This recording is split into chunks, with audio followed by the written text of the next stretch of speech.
pretty private about my treatment, but I'm not private about how I found cancer. It's really important to know that having a mammogram is great, but it's not a definitive. So you have to know your breasts, you have to know what they feel like, and you have to know what they look like.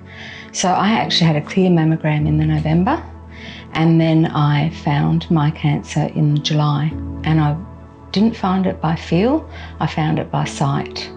I always chose the first of the month as a postmenopausal woman to check my breasts. I look in the mirror front on, put my arms in the air and look underneath, and then turn side on and have a look.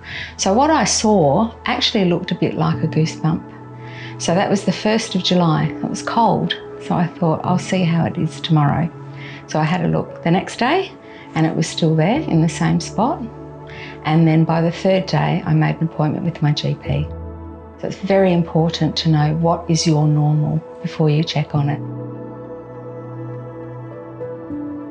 Somebody gave me 2 top tips.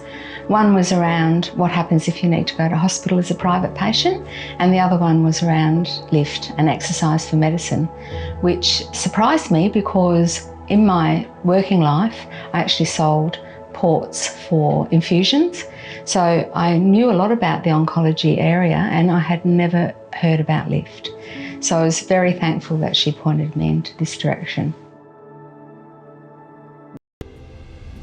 Prescribed exercise, as opposed to having a trainer 3 times a week, which is what I did for many years with my husband, is that it's targeted. Not only does it help you with the side effects, it helps you with your mind, body and spirit, because you meet like-minded people at lift who are going through the same thing. You don't have to explain yourself to anybody. And as with anywhere, you find your natural tribe. So you find people that are very similar to you, who want to move forward, who want to have a little bit of control over their cancer diagnosis and get all the benefits from the prescribed exercise. So I think the issue with GPs is that many of them don't know about exercise for medicine, and that means that they don't know about lift, what lift can offer.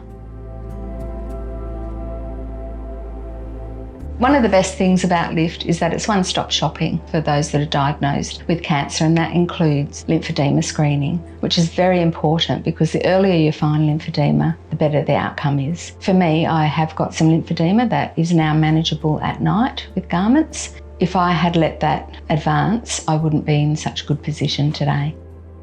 Lift are really helpful with all the screening programs they have, which help you move on with life, and that can help minimise the cancer diagnosis and move forward from it. I was asked to join the Consumer Advisory Committee, I think because in my previous life I was a sales and marketing person and I just can't turn it off. So I have lots of ideas. I'm an ideas woman, and I can see that everybody could benefit from more exposure to what lift has to offer.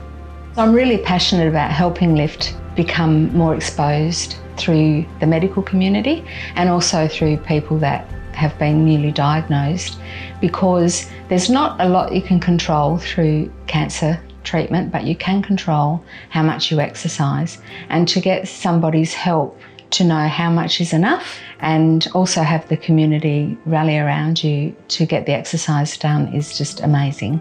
Exercise has always been a really big part of my life, and I still exercise 4 or 5 times a week.